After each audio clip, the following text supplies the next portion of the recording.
Everyone, and welcome to ALA's Friday Community Scheme training.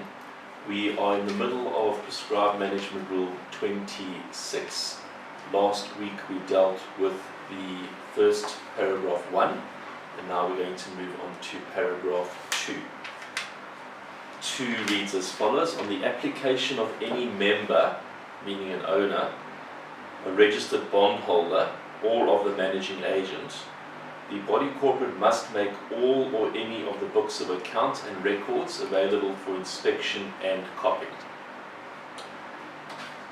When reading this rule, you must also take note that there's 2 other rules which give owners an entitlement to documents. This rule is obviously 26 in brackets 2, but you must also look at rule 25.7. 25.7 says that on request in writing by a member, the body corporate must make available a full and detailed account of all amounts debited and credited to the member's accounts with the body corporate. And the third rule, which gives an owner entitlement to documents, is 27.4. That's the main one, which says that on receiving a written request, the body corporate must make the records and documents referred to in this rule available for inspection and copying to a member. So whenever you as an owner or you as a body corporate want or are asked to give documents, bear in mind that rule 26.2, which I just read, is not the only rule giving a right to documentation. So there's different provisions in rule 25, in rule 26 and 27, so always have reference to them all. Something that arose in our office this week was an owner wanted documents emailed to him, and our instruction and advice to the managing agent was no. The rule only provides for inspection and copying, doesn't provide for transfer via electronic mediums. So as a member, you're not entitled to that, and as a body corporate, you're not obligated to provide it in that way. Management Rule 26.3. The body corporate must ensure that all the body corporate's books of accounts and financial records are retained for a period of 6 years after completion of the transactions, acts or operations to which they relate. Previously, BCs had to keep documents for 5 years, it's now 6 years.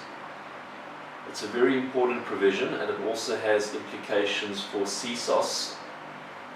As we know, every body corporate in the complex has to register with CSOS, and as we know, every owner in every complex has to pay CSOS a levy every month. The maximum amount is 40 Rand, which comes to tens of millions of rands per month and per year as CSOS revenue.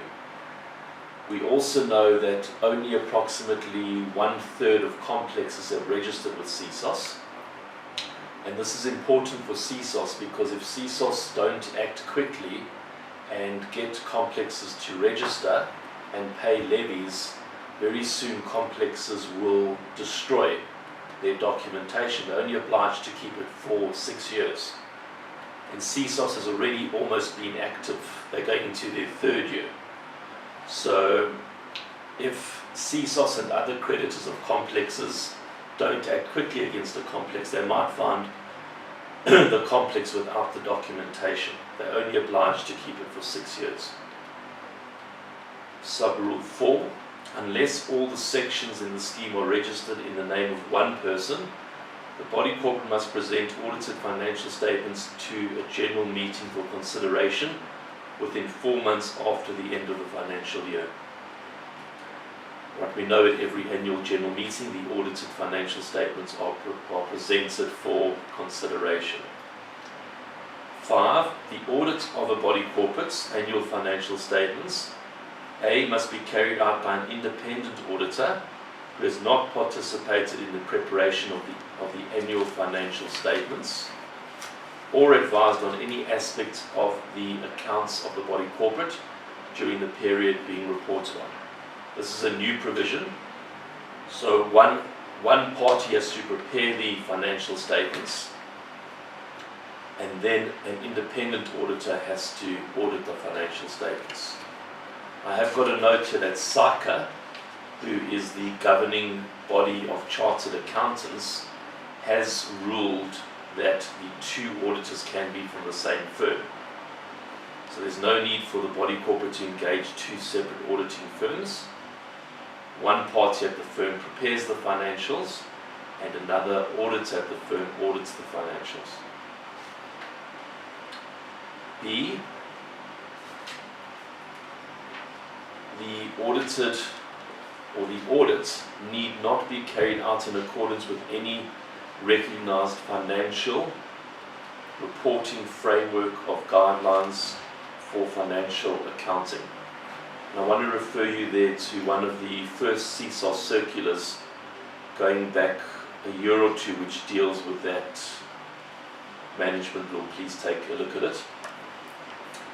Sublist C, the audited financials must include opinions as to whether or not, and there's 4 items listed here. If you take a look at your financials, your auditor will include provisions for these 4 items. 1, the annual financial statements accurately reflect the financial position of the body corporate for the financial year under review, with such qualifications and reservations as the auditor considers necessary. And often you will find qualifications and reservations to protect the auditor and the auditing company. 2, the body corporate has complied with the accounting requirements set out in rules 21, 24 and 26. We're obviously busy with 26, which is full of accounting requirements. Please have a look at rule 21 and 24. They also refer to accounting requirements, and the auditor has to include an opinion as to the body corporate's compliance with these management rules, as well as a specific description of any failure to comply with such requirements. 3, he must also have an opinion as to whether the books of accounts of the body corporate have been kept and its funds have been managed so as to provide a reasonable level of protection against theft or fraud, and that the financial affairs of the body corporate appear to be effectively managed. I have got a note here that SACA, the Chartered Accountant regulatory body, have responded to this, that it's not possible for auditors to comply with these 2 provisions.